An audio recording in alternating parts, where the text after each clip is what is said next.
Let's start the AMUs from the Interior Ministry, because the Interior Minister Muntaka Mubarak Mohammed has stated that the government is aware of the commitment of police officers and also adding that it is determined not only to retool the officers but to also ensure that they have dignified and affordable housing to ensure that it reflects the weight of their duty. He noted that the government believes a well-equipped police officer is a better police personnel, and therefore the introduction of a comprehensive housing scheme and to improve the residential conditions of police. Speaking at the commissioning of the new regional headquarters in the Upper West region, Mohammed Muntaka Mubarak, however, urged police officers and personnel to manage prudently the resources bequeathed to them. Join News' Upper West regional correspondent Rafi Salam has details. This colonial relic for decades serves as a war police station, district and divisional police headquarters. The narrative did not change even when the Upper West region was partitioned from the then Upper region over 4 decades ago. First-time visitors to the police station often get confused as to which place is the municipal police command or the regional command and where your complaint could be addressed. And some of the officers personnel attend to victims crammed and huddled together on weak chairs on benches that have crooked stands. The narrative, however, will change following the commissioning of an ultra-modern state-of-the-art Upper West Regional Police Command at Sombo by Interior Minister Alhaji Mohammed Muntaka Mubarak. Upper West Regional Police Commander DCOP Francis Yiribare noted that successive administrations for decades have worked tirelessly to securing a befitting regional police headquarters for the region. That dream, according to him, however, took a major step by then Inspector General of the Ghana Police Service, Mohammed Al-Hassan, who broke the ground on November 25, 2014 for work to begin. DCOP Francis Yiribare paid glowing tribute to all, including former IGP Dr. Akufo Dampare and current IGP Christian Tete Yohunu and the contractor Don Barak Ghana Limited, who worked tirelessly to ensure that the dream is realized. That this whole dream and institutional commitment would have been a mirage, but for the timely intervention and instrumentality of the overlord of the Wala traditional area, Na Hussein Seydou Belpo IV, who personally oversaw the acquisition of the lands for the project to proceed in Bana Jambi. Ladies and gentlemen, the project received tremendous support and goodwill from very many notable sons and daughters of this region. Of particular mention, permit me, is the Usiwa Ghana Limited and its managing director Alhaji Yusuf Yakubu, whose early commitment and material mobilization provided a critical support that sustained the project at its inception. Interior Minister Mohammed Muntaka Mubarak asserted that the project is a testament of continuity, a powerful reminder that nation building is a relay, adding that leadership must not erase the efforts of predecessors, singling out former Upper West Regional Minister Dr. Hafiz bin Sali for praise. Alhaji Mohammed Muntaka Mubarak posited that government was aware of the sacrifices made by security personnel across the country and is determined to giving them dignified, affordable accommodation. We are fully aware that a well-equipped police officer must also be a well-accommodated one. That is why we are rolling out a comprehensive program to improve the residential conditions of officers across the country, from Accra to Bolotanga, from the coastal barracks to the hinterland. Government is mindful of the sacrifices made by our brave men and women in uniform, and we are determined to give them dignified, portable accommodation that matches the weight of their duty. The Interior Minister, however, expect them to up the ante. Be better managers of the resources entrusted to you. Every office out there must be maintained. Every vehicle deployed must be handled with care.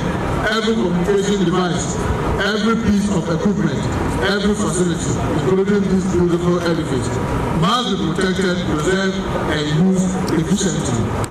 With the commissioning of the new regional police headquarters, Upper Senior Minister Lawyer Charles Wongo Pozung calls for an increase in the number of police force in the region to take care of the growing security threats. Honorable Minister for the Interior, I humbly appeal that as this facility is commissioned, the ministry ensures an increased deployment of personnel, trained, motivated, and adequately resourced to match the growing security needs of the region. Representing the Inspector General of the Ghana Police Service, Christian Tete Yohonu, was Director General Technical, COP, Dr. Sayu Pabi Garaba. I stand to assure the people of Upper West Region that this headquarters building presents a new commitment to serve the people of Upper West Region with maximum commitment, maximum dedication to serve the community.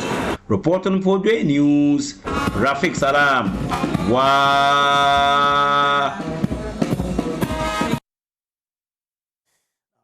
And floods are pushing communities from their residents and pushing livelihood to the limit. Farm Radio International brought stakeholders together in Accra to discuss about area-specific climate solutions and policies to address these challenges. My colleague Rodelyn Abensa has more in this report. Speaking at the dialogue, Regional Coordinator in charge of monitoring, evaluation and at Farm Radio International, Dr. Samuel Kojo Antubam, disclosed the purpose of the event and the criteria used to collect data. Getting people's opinion or views around climate change and how we can combat climate change with simple, natural way of doing it without investing heavy capital or money into it. So we asked some few questions from the people in the rural areas using our radio program, and then people will have to answer those questions by pointing to their phones, and then they will choose one that they think is best suited for them. After that, we put everything together, analyze the results. Organizers say a policy brief and fact sheet will be presented to relevant ministries and district authorities in January 2026. We are going to develop a kind of a bouquet or a fact sheet of a recommendation, and this will be officially shared with various ministries, even at the district level, that this is what is happening, so that we can always take charge. And we are looking at January 2026 when we come back from the holidays. Organizers say the dialogue was designed to help government agencies develop solutions to the challenges farming communities face as a result of climate change. They stress that sustained engagement and collaboration with state institutions will be critical to turning these recommendations into real action on the ground. Rodalyn Abensa's report, read to you. Well, University High School delivered a stunning underdog performance to clinch the winner in the ultimate prize at the third edition of the Central Regional Senior High School Climate Change Debate Tournament, turning a late entry into a moment of triumph. Now, initially added to the finalists at the last minute, the school rose to the occasion and narrowly defeated a formidable Holy Child Senior High School by a single point to clinch the ultimate prize. Following their victory, members of the winning team reaffirmed their commitment to climate advocacy, citing coastal erosion, particularly in the Volta region, as a key area they are passionate about addressing. Climate change, a topical global issue, continues to spark dialogues across the world. In Ghana, the Disaster Resilience Network, DRN, is amplifying the conversation by encouraging youth participation through the SHS Climate Change Debates Tournament. At the third Central Regional Edition, which brought together 14 senior high schools in the region, the Accounts and Finance Administrator of DRN, Elom Emmanuel Apotaki, underscored the essence of youth participation. This program is centered mostly on youth to become advocates for environmental sustainability, and also sharpens their critical thinking, and it's also for them to take actions on environmental issues in their schools and their communities. My expectation is after this tournament, the winning schools, whoever will win, would have this debate program in their schools or communities, and they're identifying any program, any problem in their schools or in their environments, and then they work on it. Yes, that's my expectation for the winning school. The Central Regional Director of Education, Dr. Juliet Dufie-Otame, also stressed the need to begin climate change education early. So why don't we start from this stage? In fact, we even want to plead that if we get sponsors, we may even start from the basic. Because once they get the concept and everything right, they will, in their own way, become agents of change to our attitudes and behaviors and what we do. She added that integrating climate change into the school curriculum is critical. It is part of the curriculum. And so you see, once they are being taught, when we have debates like this, where we get their views, because that's when they get a good platform to exhibit what they have more to the public. You see, the one that is happening in the classroom is for their own making, and then we expect them to go home and also practice it. But this is a bigger platform for them, where we have the media capturing them and whatever they are doing. So that is why I'm saying that when we give them that platform, and we are praying for more sponsorship, that we start from the basic, and we are all passionate about it. And so if we are able to get it right, we are ready to move on. Winneba Senior High School, which emerged winners of the tournament after not being included in the initial finalist lineup, expressed their passion for addressing coastal erosion in the Volta region. And being champions, we hope to solve the problem of coastal erosion happening especially in the Volta region and happening in towns like Keta and Fuveme. We would like to solve that problem by building city defense for them or helping the government and advocating and advertising for the government to build these things for them. We would plead with the Ghanaian government that it should help Winneba Secondary School as we plan on helping the people in Volta region. From Cape Coast, Abigail Lissel Nkrumah reports for Joy News.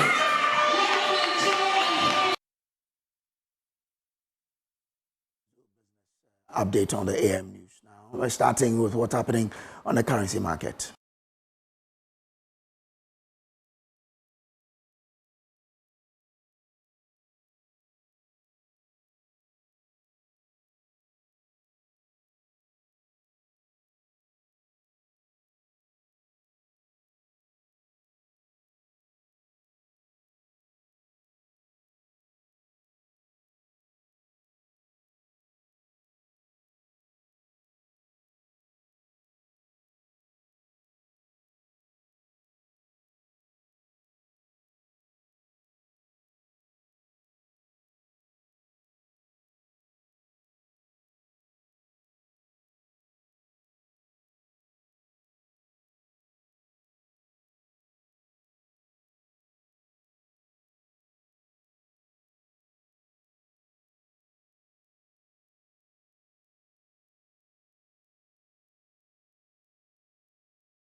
Now, government statistician Dr. Alhassan Yakubu has advised government to prioritize youth employment by improving access to finance for small enterprises while strengthening labor protection, particularly in agriculture and rural areas.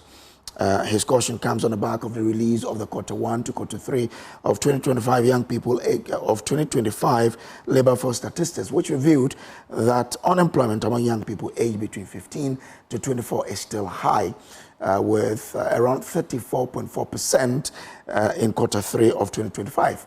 Now, speaking to Joy Business, Dr. Idrisu urged both government and the private sector to engage actively in workforce farming or planning using labor market statistics to guide hiring, training, and investment decisions. Into the Ghana Statistical Service, unemployment rate averaged 12.8% during the first 3 quarters of 2025, with a slight increase to 13% in Q3. Female unemployment rate has consistently been higher than male employment rate, with an average gap of 3.7 percentage points in each quarter. Across the 3 quarters, the unemployment rate averaged 15.1% in urban areas, which is 5.5 percentage points higher than the rural average of 9.6%. Here's government statistician Dr. Alhassan Idrisu. We've seen that employment is growing, but not fast enough to absorb the population pressures. In fact, about 15 million persons were employed across the 3 sectors, the 3 quarters of the year. Secondly, we've seen that gender, youth, urban, and regional disparities remain significant. Third, we've also seen that underutilization and very high NEET levels pose serious risks. Fourth, skills and qualification mismatches are prevalent, and we know that they reduce productivity. So it's something that we must watch. He, however, advised government to prioritize youth employment pathways by improving access to finance for small enterprises. For government, we are recommending expansion of the TVET program, digital skills, apprenticeships, school-to-work transitions, and targeted skills development for young people, particularly those not in employment, education, or training. Dr. Alhassan Idrisu further urged the private sector to engage actively in workforce planning using labor market statistics to guide hiring, training, and investment decisions. Away from that, speakers at the Job Business Year in Review program are worried about the sustainability of the current economic gains. Their fears hinge on the possibility of external threat and election-related spending, which could pose a threat to the gains in the economy in 2026. Let's hear from economist Professor Peter Korte. I see leadership. I see the Minister of Finance. I see the Governor, Dr. Atto-Forson, and Dr. Isiama Johnson, and even the President, and quite a number of them. I mean, what I hear, what I see, the poster I see is that they want to leave a legacy. And if what they have said, they go by what they have said, then of course they will work towards attaining or maintaining the stability that we are seeing. That is, if they stick to their word, then certainly there will be stability going forward. Okay. But we should also be minded that we are riding at the back of a windfall. Gold prices were around $1,800, less than $2,000 an ounce. Now it is roughly over $4,000. Yeah. So there's a lot, and even cocoa, a lot of windfall.